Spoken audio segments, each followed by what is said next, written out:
Last night I watched a movie. It was called The Forge. There was a quote, and the quote said, "If you earnestly seek God, don't be afraid of the gaps."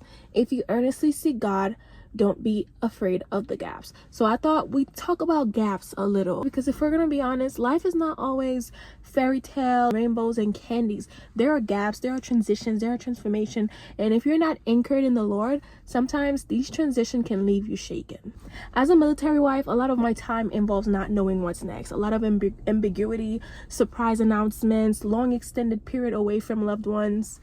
You get the gist. If I'm being honest, getting through those rough times sometimes, it's just, it's gut-wrenching. It's literally freaking gut-wrenching. Matter of fact, our first year in the military was a mess. First of all, after BMT, the 7.5 weeks that they span in basic training, they go to tech school to further learn about their specialty and whatnot. So the time came for tech school to be done, and everybody and their mothers was getting orders and going home. My husband, however, he had orders to go to North Dakota. The problem with that is that your girl has sickle cell, and North Dakota was just not suitable for someone with sickle cell. The military was like, yeah, no, you're not gonna survive over there. We're gonna station you elsewhere. Now, to station us elsewhere, they had to keep my husband at his location in tech school and me in New York, and just like that, we were opposites away from each other.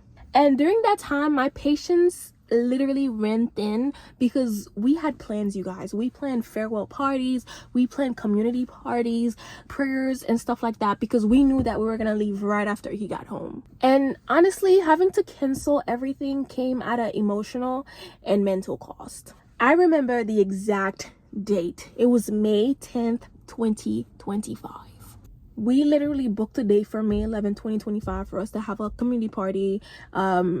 Guests have been notified, cards have been sent, everything. The only thing we didn't have was the groom himself. May 10th came, you guys, and he was not home. I kid you not, it left me so defeated. It left me so broken. I remember the morning of May 10th, it was a Saturday, and I didn't want to go to church. I did not want to go to church. I was like, God, I don't feel like being outside today. Okay, I'm disappointed. I'm hurt. I want to cry. I don't understand. And in my sorrow, I felt this nudge, right? I felt this nudge telling me, go to that church, go to Mount Sinai. And I was like, I don't want to go to Mount Sinai. What's at Mount Sinai? I don't want to go. But then after much back and forth with what I believe was the Holy Spirit, I finally went to Mount Sinai. And you guys, as soon as I got to Mount Sinai, this lady sees me and she's like, hi, welcome. And then I walk in, and who do I find? I find my girlfriends jamming, all four of them. Matter of fact, I'm gonna add a picture right here for y'all. Yeah, so we're all smiling, having a good time, and I'm like, okay. At that point, I'm not even thinking about me being heartbroken because my husband didn't come home. After church, I finally remember that I'm supposed to be sad and wallowing in my sadness and whatnot. And then my friend, who was also at the church, Samantha, she's like, girl, do you want to come to this mental health seminar with me? And I was like, sure, why not? So we go to this mental health seminar at this other church, and we talk about a bunch of stuff. So then the seminar is done, and I'm thinking, okay, it's time to wallow in my sadness. But the Lord had other plans. Just when I thought, okay, seminar's done, I'm about to go home and mind my business, my cousin calls me and she's like, hey, do you want to go to the park and take some pictures? And I'm like, an impromptu photo shoot? You don't gotta tell me twice. So then now we're at the park taking pictures, and these pictures right here, that's how they were born. I'm thinking about everything that happened that day, and honestly, the Lord left me wowed out of my mind. So the photo shoot with my cousin then ends at 9 p.m, 7, 8, 9 p.m. And I'm like, okay, now I definitely gotta go home, you know? I'm okay now. Let me go home, Lord. But then God is like, no, we got one more surprise. So then my brother and his girlfriend calls me, and they're like, do you want to go bowling? And I'm like, yeah, sure, why not? So then we go to this late night bowling spot in New York, and I ended up winning that night, and it was just so fun. And at the end of the night, I'm sitting down on my way home with my brother, and I'm just realizing, like, wow, this entire day I planned to cry, I was heartbroken, things didn't go the way I envisioned them to. But you know what? God filled the gap. He filled the gap and he sustained. He filled the gap and he sustained. And I feel like that's what Isaiah 46 verse 4 means when it says, even to your old age and gray hairs, I am he. I have made you and I will carry you.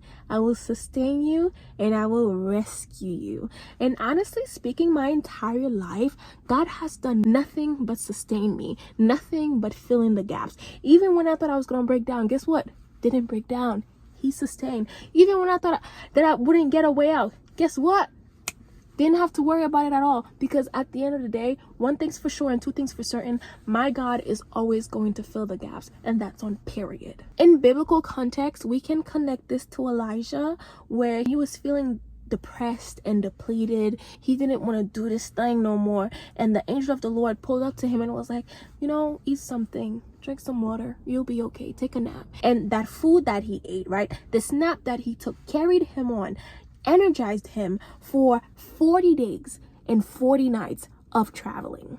So my point is this: in your struggles, in your transitions, whatever you're going through, you can trust God to give you journey level strength, not just momentary relief, not just, relief for 2 seconds or 3 seconds, not just something that will carry you through today. You can trust him to carry you not only through today, but the rest of your life. For Elijah, this wasn't just snack energy. This was sustaining energy. At the end of the day, you don't need to know everything, okay? You don't need to see the whole 40-day path. God is already thinking ahead for you. He's already got that down packed, ready to go. All you have to do is think about today. You just need today's food, okay? You just need your daily bread and the conviction that things are supposed to work out for you. Things are supposed to be good for you. Life is supposed to be enjoyable for you. So next time you find yourself worrying about something, going on about something, just think to yourself, God will sustain me. God will fill in the gaps. He did it before. He'll do it again. He did it for the people in the Bible, and he's done it for the people way back when. He's done it for your family members, and he will do it for you too. So, yeah, trust God to fill in the gaps. That's it. Thank you all for watching. Bye.